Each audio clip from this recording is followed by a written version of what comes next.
여호와께서 아브라함에게 이르시되 너는 너의 고향과 친척과 아버지의 집을 떠나 내가 내게 보여줄 땅으로 가라. 내가 너로 큰 민족을 이루고 내게 복을 주어 내 이름을 창대하게 하리니 너는 복이 될지라. 너를 축복하는 자에게는 내가 복을 내리고 너를 저주하는 자에게는 내가 저주하리니 땅의 모든 족속이 너로 말미암아 복을 얻을 것이라 하신지라. 아멘. 오늘은 복에 관한 말씀을 나누고자 합니다. 복을 싫어할 사람은 없죠. 모두들 복을 좋아합니다. 그래서 복을 받기를 원하죠. 한때 예수를 믿고 복 받으세요 라는 말로 전도를 참 많이 했습니다. 모두 다 어려웠던 시절, 기복의 심성을 가진 사람들에게 복은 어필할 수 있는 힘이었죠. 예수를 믿어 사업도 잘 되고 자녀도 잘 되고 문제도 해결되고 병도 낫고 평안한 삶이 보장이 된다면 이런 예수를 안 믿을 이유가 있겠습니까? 그런데 바로 이것이 많은 사람을 예수께로 나오게 하기도 하지만 반대로 바로 이것이 많은 사람들로 하여금 예수를 떠나가게도 만든다는 사실입니다. 떠나지 않고 남아있는 우리에게도 이 문제는 늘 우리의 신앙의 발목을 잡는 부분이기도 하죠. 믿어도 별반 안 믿는 자와 차이가 없는 그런 우리의 삶의 현실 때문이죠. 처음 예수를 믿을 때는 너무나 좋았습니다. 그런데 예수를 믿어도 여전히 몸이 아프고 물질적인 어려움이 오고 자녀에 대한 근심의 문제들이 생기고 불투명한 앞길에 대한 불안함은 여전히 나를 힘들게 합니다. 안 믿자니 지옥 갈까 두렵고 믿는다고는 하지만 이런 현실 때문에 그래서 무기력하고 우울하고 침체에 빠져 있는 신앙생활을 하는 겁니다. 분명히 예수를 믿으면 복을 받는다고 했는데요. 이 모든 문제의 원인이 무엇일까요? 성경이 말하는 그 복, 우리에게 주어진 이 복이 무엇인지를 모르기 때문입니다. 오늘 본문에 나오는 아브라함의 복을 살펴보면서 이 문제에 대해 답해 보고자 합니다. 과연 성경이 말하는 복, 그것이 무엇인지, 어떤 성질의 것인지를 말입니다. 왜 아브라함의 복이 중요하냐면 갈라디아서 3장 9절에 보면 바울이 이 모든 이 아브라함의 삶을 조명하고 한 말이 있습니다. 우리가 아브라함이 받은 복을 함께 받는다라고 나와 있기 때문에 그렇다면 아브라함이 받은 이 복이 무엇인가요? 오늘 본문 2절에 그 복이 소개되어 있습니다. 원문에 보면 이렇게 나와요. 내가 너로 큰 민족을 이루게 하겠다. 그리고 내가 너에게 복을 주겠다. 그리고 내 이름을 창대하게 하겠다. 그리고 너는 복이 되라. 이 네 가지예요. 큰 민족을 이루겠다. 복을 주겠다. 네 이름을 창대하게 하겠다. 너는 복이 되라. 7절에 또 한 가지 복이 나오는데 땅에 대한 복입니다. 내가 이 땅을 내 자손에게 주리라. 자손에게 준다고 했지만 13장에 보면 너와 내 자손에게 줄 거라. 이 땅을 선언하는 거예요. 한번 들어보니 어떠십니까? 전형적인 복이라는 게 느껴지죠. 자손에 대한 번성, 그리고 행복한 삶, 이름이 유명해지는, 그리고 땅을 소유하게 되고 내 삶과 내 인생 자체가 복이 되는 삶. 하나님을 믿는 자에게 이런 복을 주시겠다는 약속이잖아요. 우리 모두 다 바라는 복 아닙니까? 그런데 성경에 분명히 이런 복을 약속해 주셨는데 우리도 아브라함이 받은 이런 복을 받는다고 했는데 왜 믿는 나의 삶이 이러냐는 거죠.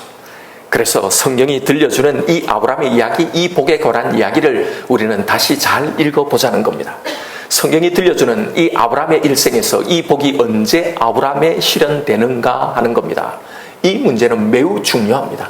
여러분, 아브라함 자신 당대에 큰 민족을 이룹니까? 아브라함 당대에 이름이 창대하게 되나요? 아브라함 당대에 자신이 약속받은 이 땅을 그 자신이 다 소유하게 됩니까? 전혀 아니죠. 아브라함 자신의 이 당대는 큰 민족도 이름이 창대하지도 땅을 소유하지도 못합니다. 성경은 아브라함 당대의 이 모든 복이 그에게 실현된 게 아니라는 이 사실을 매우 중요하게 다룰 뿐만 아니라 이 사실을 메시지화해서 우리에게 강조하고 있다는 사실에 주목해야 합니다. 사도행전 7장 5절의 스데반의 설교입니다. 그러나 여기서 발붙일 만한 땅도 유업으로 주지 아니하시고 다만 이 땅을 아직 자식도 없는 그와 그의 후손에게 소유로 주신다고 약속하셨으며 하나님이 또 이같이 말씀하시되 그 후손이 다른 땅에서 나그네가 되리니 그 땅 사람들이 종으로 삼아 400년 동안을 괴롭게 하리라 하시고 정작 아브라함에게는 땅을 주겠다고 해놓고는 실제로 발붙일 만한 이런 땅조차도 주시지 않았다는 것. 그리고는 이 약속이 어떻게 이루어지는가를 설명하는데요. 400년 동안 남의 종이 되었다가 그리고도 바로 가나안으로 가면 얼마나 좋겠어요. 그런데 가나안을 코앞에 두고 약속의 땅을 코앞에 두고 광야에서 40년을 빙빙 돌다가 겨우 들어가네요. 거기 무엇이 기다립니까? 자신보다 훨씬 강한 민족들이 버티고 있는 거예요. 그들과 힘겨운 전쟁을 통해 여러 가지 우여곡절 끝에 겨우 차지하게 되죠. 그러면 여러분, 성경의 이야기가 이런 거라면, 우리가 이 이야기를 읽는다면 우리가 상식적으로 생각해야 하는 게 있습니다. 이게 무슨 복인가 하는 겁니다. 당연히 성경은 아브라함에게 주신 이 복이 단순히 우리가 생각하는 일반적인 복, 세상적인 복이 아니라는 걸 바로 말해주려고 하는 겁니다. 결국 아브라함이 받은 이 복들이 어떻게 실현됩니까? 큰 민족을 이루고 그 이름이 창대하게 되고 천하 만민이 그로 인해 복을 얻고 가나안 땅이 상징하는 이 구원을 어떻게 얻게 됩니까? 성경이 아브라함의 일생을 통해서 계속 말씀해 주신 아브라함에게 약속된 그 시, 바로 예수 그리스도를 통해 이루어진다는 거잖아요. 이게 아브라함의 이야기 아닙니까? 그 예수 그리스도를 통해 우리를 구원하실 하나님의 계획, 이게 아브라함에게 약속된 이 복이고 아브라함이 받은 이 복의 실체였다는 걸 말하는 거예요. 즉 성경은 아브라함에게 그리고 우리에게 주신 가장 큰 축복이 뭐였다는 겁니까? 바로 예수 그리스도라는 거예요. 여기서 우리는 우리 자신에게 질문을 던져야 합니다. 성경이 이것이 우리에게 가장 큰 복이라고 이야기한다면 우리가 성경을 믿고 하나님을 믿는 우리에게 이 질문을 던져야 합니다. 그럼 나는 정말로 예수 그리스도를 복으로 여기고 있는가? 예, 거기까지는 그렇다고 말할 수 있겠죠. 그러면 다시 한 번 더 자신을 향해 솔직하게 한번 물어보십시오. 예수 그리스도 외에 이 세상에 더 큰 복은 없다고 생각하는가? 그런데 왜 우울합니까? 왜 힘들어합니까? 왜 기쁨이 없습니까? 그런데 가장 큰 복을 가졌다고 해서 왜 이 복이 그다지도 자랑스럽지 않나요? 예수님은 이 복에 대해서 분명하게 말씀하셨습니다. 극히 값진 진주 하나를 발견하며 가서 자기의 모든 소유를 팔아 그 진주를 사느니라.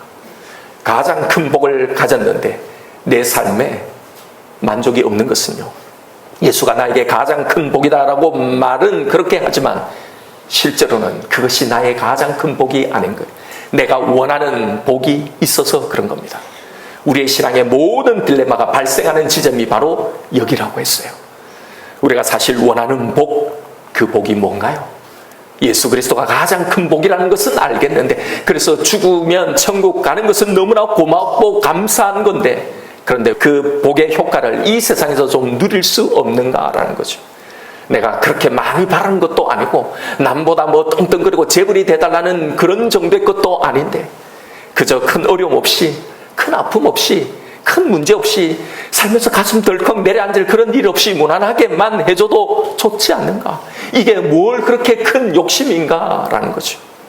여러분, 우리가 원하는 복, 그게 바로 이겁니다. 내가 크게 바라지 않는다. 여기에 다 속아 있는 거예요. 천국 가는 동안 이렇게 큰 것 바라는 것 아니니까 그저 평범하고 무난하게 살다 가기를 원하는 거예요. 이게 뭐 그리 큰 욕심인가 하는 거죠. 그런데 여러분, 예수님이 말씀하신 극히 값진 진주 하나를 사기 위해서 우리가 기꺼이 팔아야 할 내 소유 중에 뭐 이렇게 큰 것도 아닌데 이것도 못해주나? 여러분, 이것도 팔아야 될 것, 여기에 포함되어 있다는 걸 아시나요?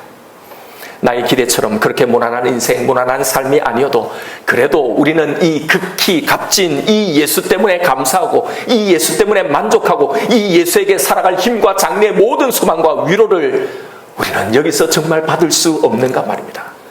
내 삶이 내 기대처럼 그렇게 무난한 삶이 아니어도 말이에요. 왜 그래야 합니까? 어떻게 그렇게 할 수 있습니까? 이 극히 값진 예수가 우리에게 유일한 복이기 때문입니다. 성경은 이 복이 오직 이것만이 우리에게 복이라고 말하기 때문이에요. 성경은 우리에게 이 예수 외에 그 어떤 것도 복이라고 말하지 않기 때문입니다.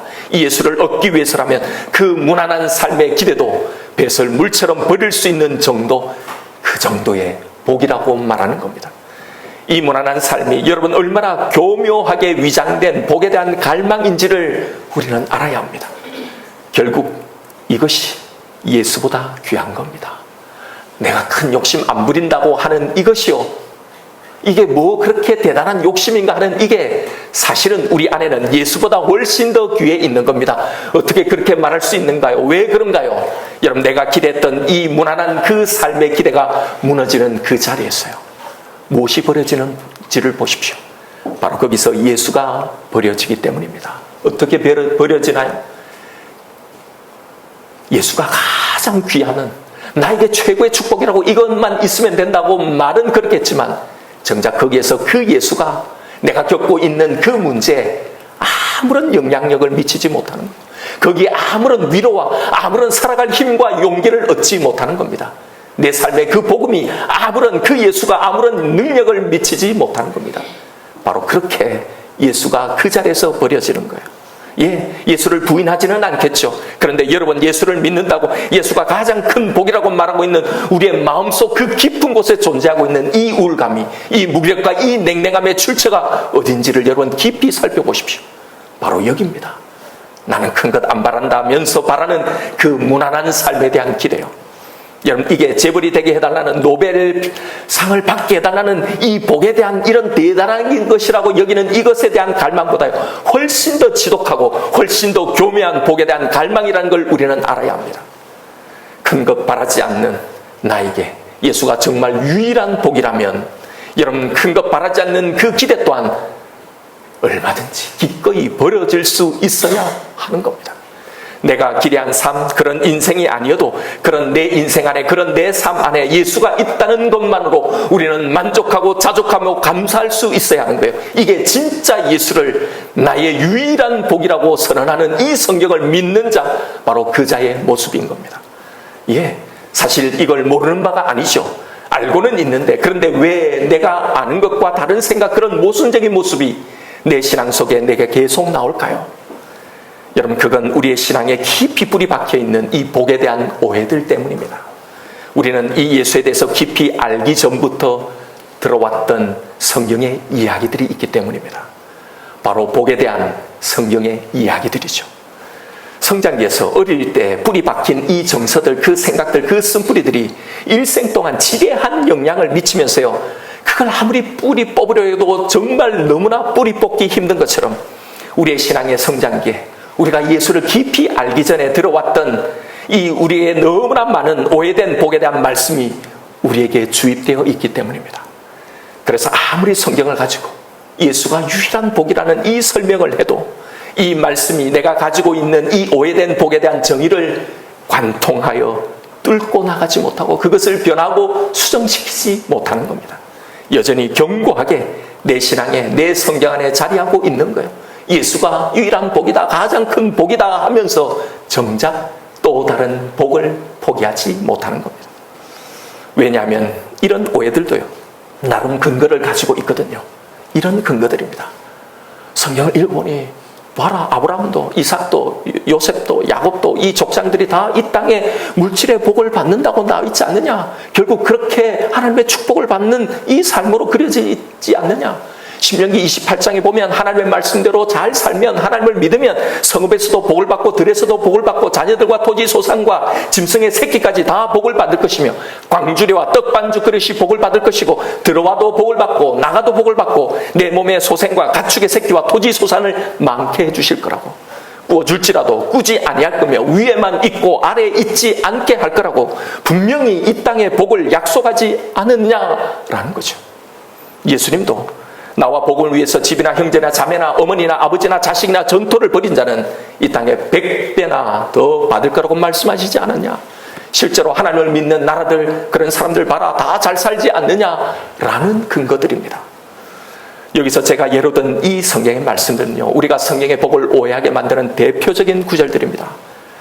이것들을 자세하게 설명할 시간은 없어 간략하게 이 오해에 대한 설명을 드리면요, 여러분, 먼저 아브라함과 이삭과 야곱과 요셉, 이런 족장들이 복을 받는 이 이야기를 다시 한번 잘 보십시오.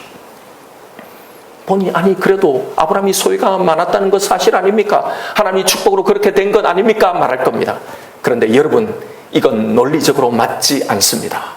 객관적으로 따져보자는 거예요. 당시 아브라함이 더 부자였습니까? 하나님 믿지 않는 바로가 더 부자였습니까? 아브라함이 더 부자였습니까? 하나님 믿지 않는 아비멜렉이 더 부자였습니까? 땅 하나 없는 아브라함이 부자였습니까? 당시에 땅을 가진 가나안 사람이 더 부자였습니까? 아브라함보다 훨씬 더 부자들이 많았습니다. 야곱보다 에서가 훨씬 더 부유했습니다. 땅도 없고 나라도 없던 이스라엘과 달리 그들이 애굽에서 노예로 살아갈 때 에서의 후예들은요, 이미 에돔이라는 나라를 이루고 살았던 거예요. 사도들이 개척한 초기 교회들을 한번 보십시오. 그리스도인들의 대부분은 가난했습니다. 거의 대부분은 노예였어요. 안 믿는 주인들이, 귀족들이 훨씬 더 많았단 말입니다. 하나님을 믿는 나라들이 잘 산다. 미국을 봐라, 옛날에 영국을 봐라. 다 기독교 국가들이 다 잘 살지 않느냐고요? 여러분, 근시안적으로 근현대사만을 보지 말고요, 인류 세계사 전체를 한번 살펴보십시오. 이 지중해 작은 나라 이스라엘과는 비교가 안 될 정도로 강대국이 인류 역사 속에는 즐비해 있었습니다.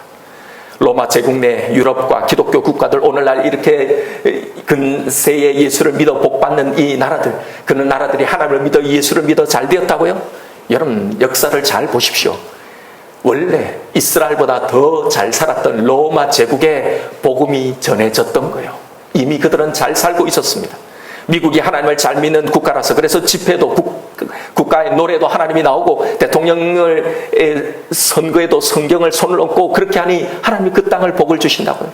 여러분, 미국이 처음 신대륙을 발견하고 어떻게 원주민을 몰아내고 그 땅을 점령했는지 그 역사를 읽어보십시오. 그들이 행한 것이 과연 하나님 주신 복이라고 할 수 있을까요? 그렇게 가진 복을 가지고 그들이 행한 이 일들을 과연 정말 하나님이 복이라고 할 수 있냐 말입니다.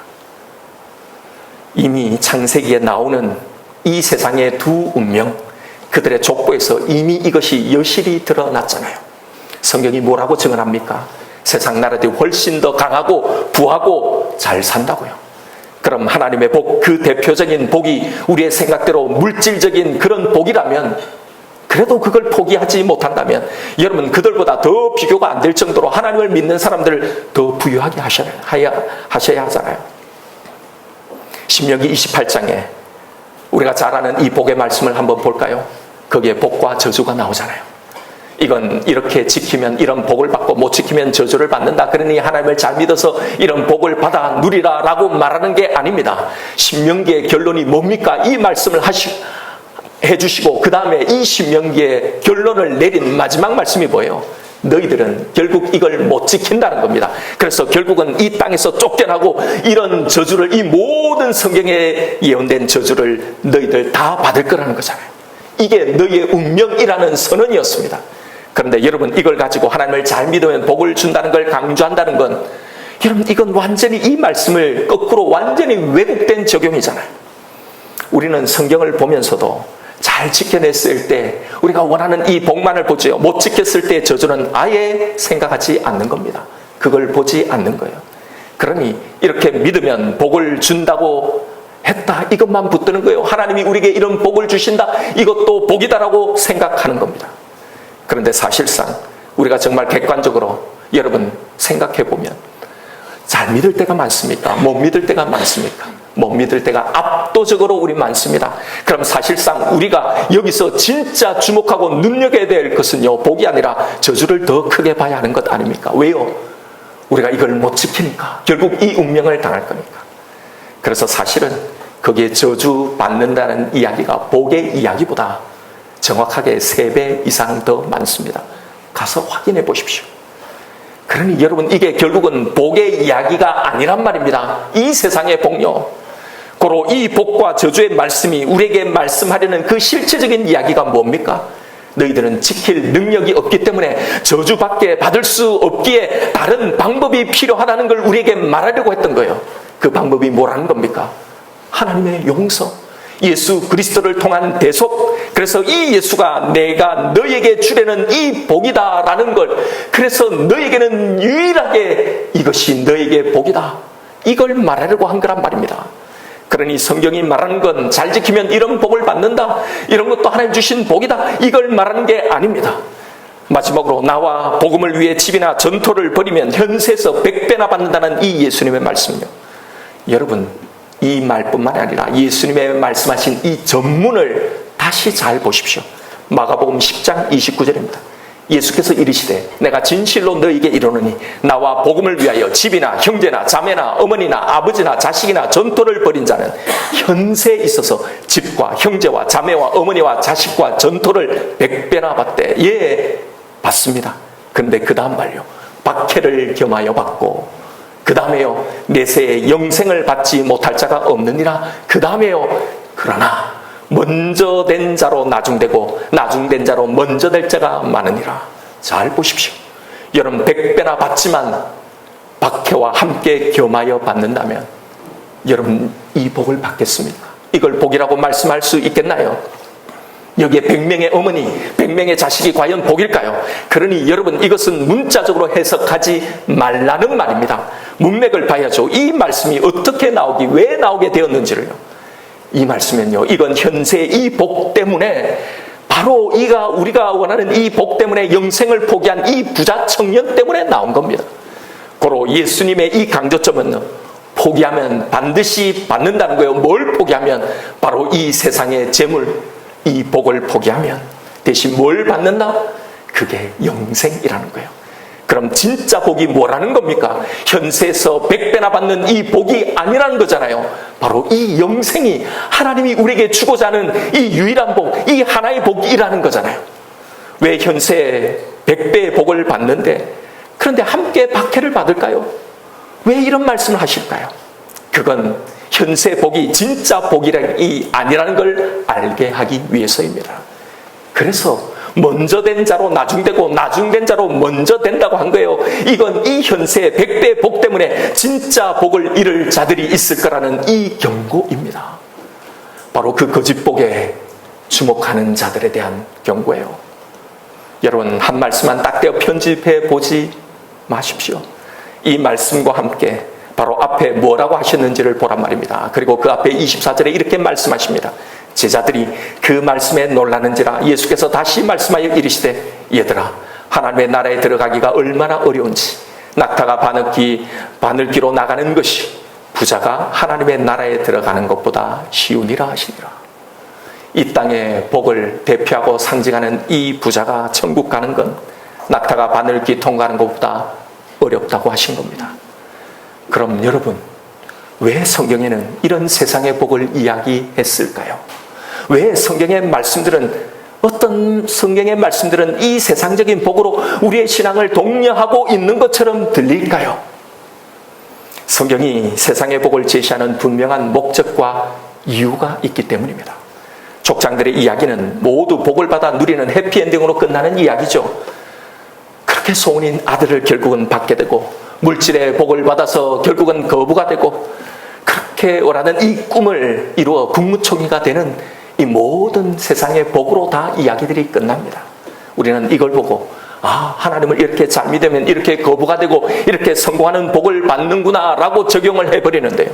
성경은 이걸 말하려고 이 족장들의 이야기를 한 게 아닙니다. 성경이 말하는 복은 언제나 예수 그리스도를 통한 구원입니다. 오직 이 하나뿐입니다. 이것 외에 우리에게 복이라고 말씀하신 것이 없습니다. 그런데 여러분 그 완성, 그 복의 실체를 온전히 확실하게 확인되는 건요, 사실상 이 땅이 아니라 죽어서잖아요.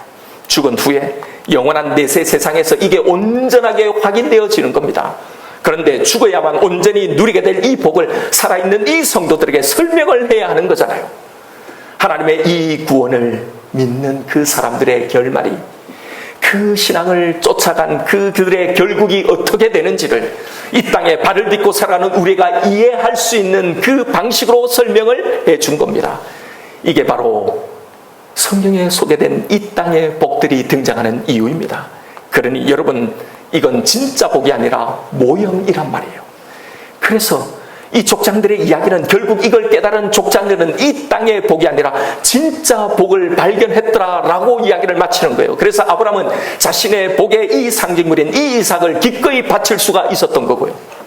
평생에 물질을 쫓아 살았던 야곱은 결국 자신이 받은 이 복이 이 땅의 물질, 아버지의 재산, 물질의 복이 아니라는 그걸 알고는 제국의 왕인 이 바로 앞에서도 그는 당당히 그에게 축복을 빌어주는 말을 했던 겁니다. 그리고 결국 그가 자신들의 자녀에게 유언으로 축복한 이 모든 축복이요, 이 땅의 물질의 복인 것처럼 보이지만 사실 그 안에는 다 예수 그리스도의 이 십자가의 대속이 담긴 그 예언이었던 거예요.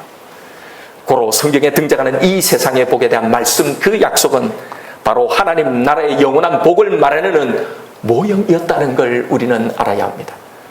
이렇듯 성경이 말하는 복은 하나님 믿으면 너희도 이렇게 세상에 으뜸이 되고 이렇게 거부가 되고 너희가 소원하는 이런 꿈을 이룬다는 세상적인 복을 말하는 게 전혀 아닙니다.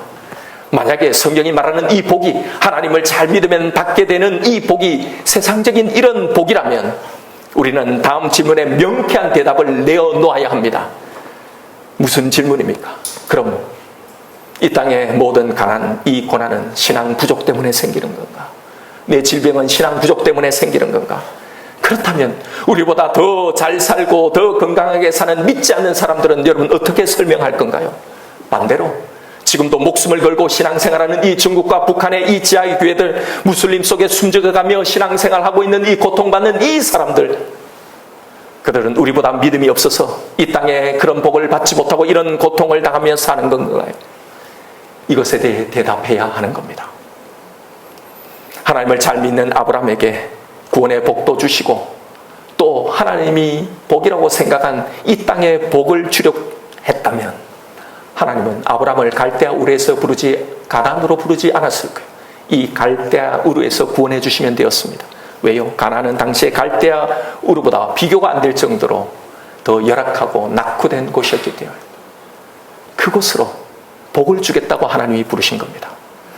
하나님을 믿는 우리에게 당신의 이 구원의 복을 주시고 또 이 땅의 복도 주시려고 했다면, 이게 하나님 주시려고 했던 복이었다면 굳이 여러분 우리를 재산 다 잃게 만들고 굳이 건강을 다 잃고 병에 걸리게 해서 굳이 그렇게 인생의 큰 아픔을 겪었던 그 자리에서 우리를 부르시지 않았을 거란 말입니다. 여러분, 성경이 말하는 이 복, 우리가 받는 이 복을 이 땅의 복과 결부시키지 마십시오. 그 어떤 경우에도요. 그냥 잘 살게 하시면 감사하고 오히려 이것 때문에 내 신앙이 방해받지 않도록 오히려 조심하며 살아야 하는 겁니다. 이것이 하나님보다 내가 더 의지하는 것이 되지 않도록요. 이 땅의 복 때문에 하늘의 소망을 놓치지 않도록 오히려 더 경성하고 조심해야 하는 겁니다. 이 땅의 삶이 어려운가요? 그러면 여러분 하늘의 소망을 붙들고 이겨내면 되는 겁니다. 이렇게 부하나 가난하나 물질이 있거나 없거나 건강하나 아프거나 이렇게 모두 오직 하늘을 소망하며 살아가는 겁니다. 예수님이 뭐라고 말씀하셨습니까? 부자가 천국 가는 건 낙타가 바늘길을 통과하는 것보다 어렵다.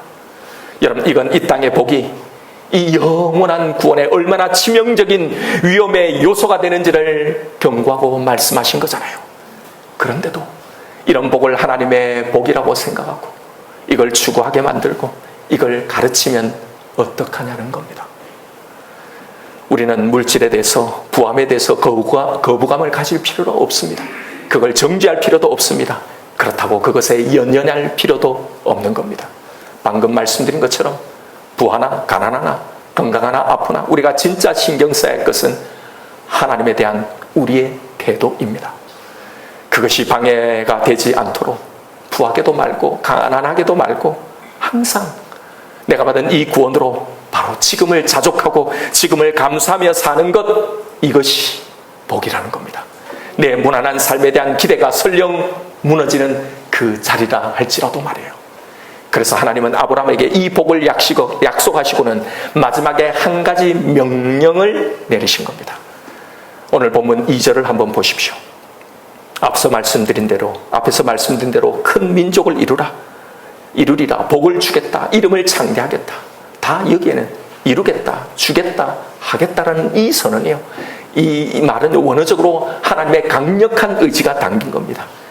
이렇게 되어 있는데, 그런데 마지막 한 가지는 명령으로 되어 있는 겁니다. 되라.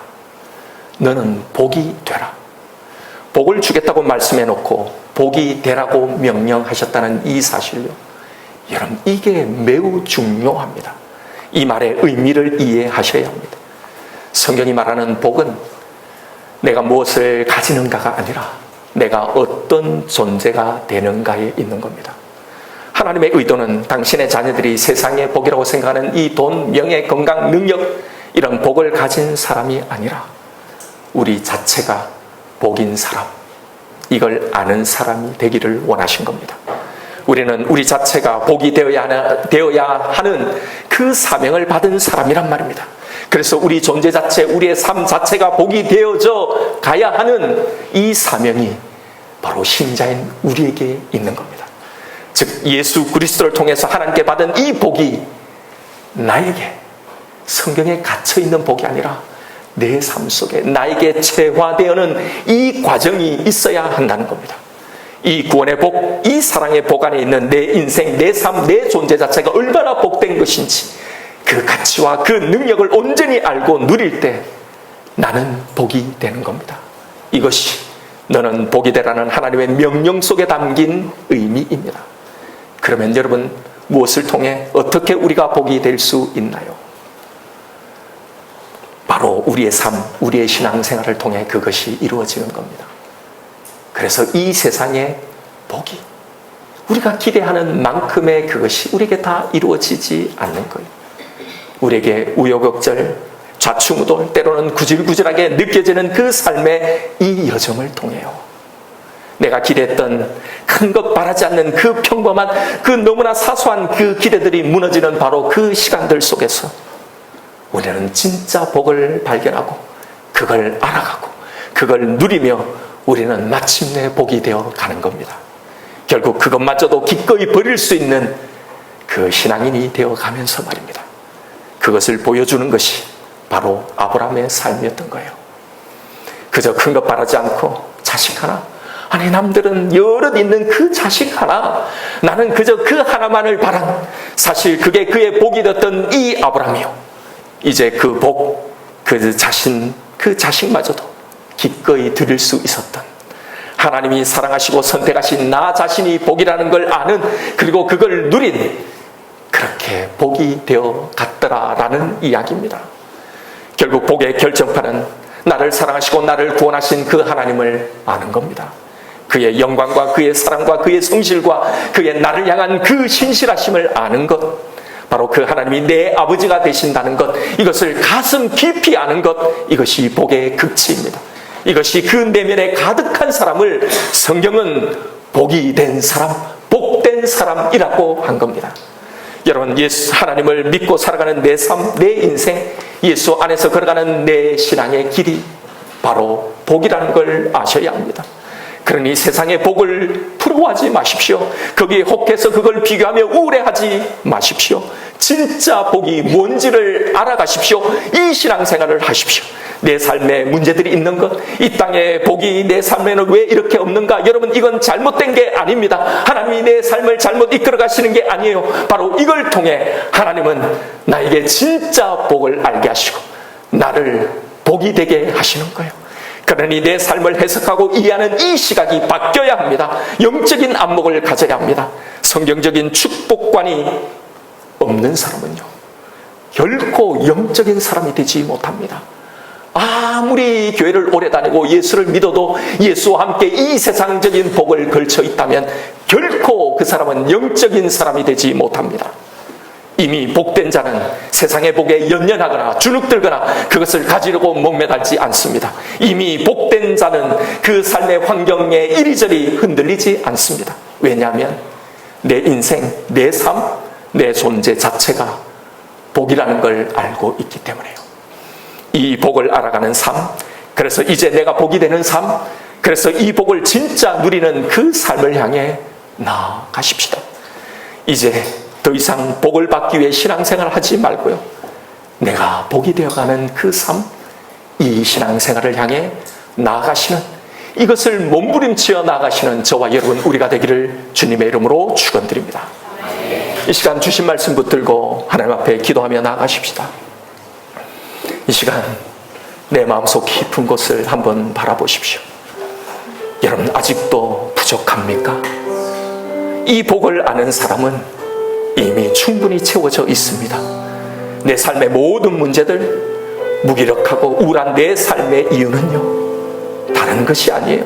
내가 받은 것이 부족해서가 아닙니다. 내가 받은 것이 무엇인지를, 이 복의 가치와 능력을 전혀 알지 못해서입니다. 여러분, 이것은 절대로 다른 것으로 해결되지 않습니다. 경제적인 여유가 조금 더 생기면, 지금보다 조금만 더 건강해지면, 큰 욕심이 없는 내 기대에 근접하게 되면 해결될까요? 아니요, 결코 해결되지 않습니다. 그래서 성경은, 하나님은 이것이 단 하나의 유일한 복이라고 말씀하신 겁니다. 내 자체가 복이라는 걸 알지 못하면, 이미 내가 받은 이 복, 이걸 진짜로 알지 못하면 여러분, 아무것도 해결되지 않습니다. 그러니 이 복을 진심으로 아는 이 일에 참여하십시다. 신앙의 이 일을 하십시다. 지금 내 삶에 찾아온 이 기근에서도 풍성한 먹거리를 찾을 것이 아니라 이 복으로 충분히 채워질 수 있음을 알아가십시다. 그래서 이 복을 알고 내 인생이, 내 삶이 바로 내가 복이었다는 걸 알아가십시다. 이 시간 기도하십시다. 하나님, 이제 또 다른 복을 갈구하는 그런 삶이 아니라 내가 복이라는 걸, 내가 복이 되는 이 삶, 이 신앙생활을 살아가게 하여 주옵소서. 이 복으로 충분하게 하여 주옵소서. 이제 내가 복이 되는 이 신앙의 일, 바로 이것을 힘써서 애써서 하며 살아가게 하여 주옵소서. 이 시간 나에게 주신 말씀이 있을 겁니다. 우리 이 말씀 붙들고 하나님 앞에 기도하며 나아가십시다.